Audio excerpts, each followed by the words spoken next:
Hey guys, it's time to finally live out my tech girly dreams and build my own mechanical keyboard. Today I'm going to build my first ever mechanical keyboard and I'm going to take you guys on the journey with me. I've been working from home a lot and having just a thocky, creamy keyboard is the only thing that is getting me through work. So let's get started. The first thing that I went to research as I started building my keyboard was figuring out how I wanted it to sound. What I learnt from some of my research on TikTok is that there's a lot of different keyboard sounds out there. So you could go thocky, you could go clicky, you could go silent, you can go creamy, and it all depends on personal preference. And from there I figured out I wanted my first keyboard to be thocky. Then came gathering the parts. So I ended up buying a keyboard base, which was a Gamma Key LK67 keyboard base on Amazon. The great thing about this base is that it was already mostly put together for me. I didn't need to do any soldering or any kind of Then the next thing I did on top of that was buy my switches, and these played a really big part in how the keys sound.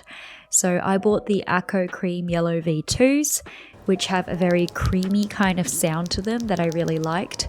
You can listen to endless YouTube videos or TikToks online just to figure out which switches sound the best for you. And then I bought the keycaps. And the keycaps are obviously the most fun part for me because I just searched on Amazon and looked up a bunch of keycaps that I really liked. I just had to make sure that they had the little kind of plus stem because those were the ones that were compatible with my switches. And then lastly, I also bought a coiled cable if I ever needed to connect my keyboard to a device. Altogether, the cost of my keyboard was about the $200 to $300 range. Now let's talk about putting it all together, which I was very lucky that my brother has some experience in this already, so I went on over to his to get advice from the master. I've come to film my keyboard building. Oh. Yeah. Yeah. Oh, hello. Filming something today? Yeah, I'm doing my keyboard. Oh, you're so cute. Video. So I can put together my keyboard finally. Ah, nice. And then, do you have to take it apart? Yep. You see how it's got 4 little legs? And we're off. What I'm doing here is adding lubricant to my switches so that there's even more smoothness to the click than what you'd get in stock keyboard.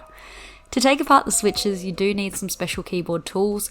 I just pressed the switch into this mechanism and it separated the parts. Then I divided the switch up into its 4 parts, the base, spring, stem and cap, so I wouldn't lose any. All done, and now we're going to move on to the next step, which is lubing these. To lube the switches, my brother lended me the switch lubricant. He instructed me to add just a little bit on a fine paintbrush, almost this translucent amount. If you put too much, it can get gunky, but too little and it won't really do much. I added the lube to the sides of the stem. Then after that, I also lubed the insides of the cap so that any contact points within the switch would be covered. Once that was done, I had 66 more switches to go. So yeah, it was a bit of an effort, but I feel like it is so worth it when you're done. Anyway, back to putting the switch back together. It might differ switch by switch, but for the Acco Cream Yellows, I learnt that you need to match the stem correctly to the cap for it to piece together correctly. So check there's this little piece jutting out of the stem and match that to the side on the cap that's more open, not the side with the slits. Then with the spring in the base, I needed to match up that open side with the base side that has small gold pins. So if it's all matched up correctly, it should all just press together and click into place. It was going to take me all afternoon, so I sourced Lucas to help me out. He obviously wasn't very thrilled about it though, but then we were done and ready to put it all together. Woohoo! And now finally, a quick sound test, although you would have heard a sneak peek already in the intro to this video, and my review.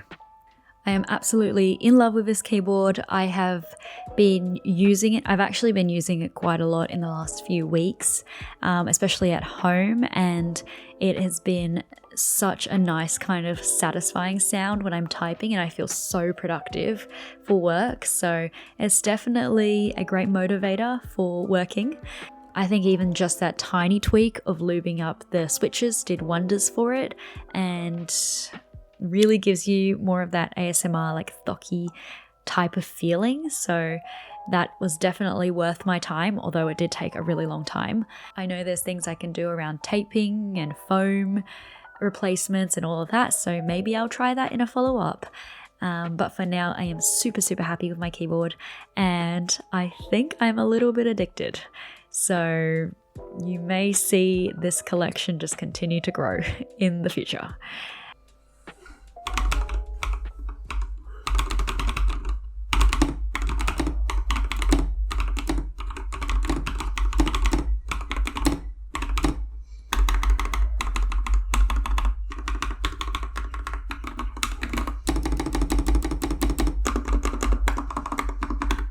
As usual, if you like this video, make sure you like, comment, subscribe, and share this video with your friends, and I'll see you all next time. Bye!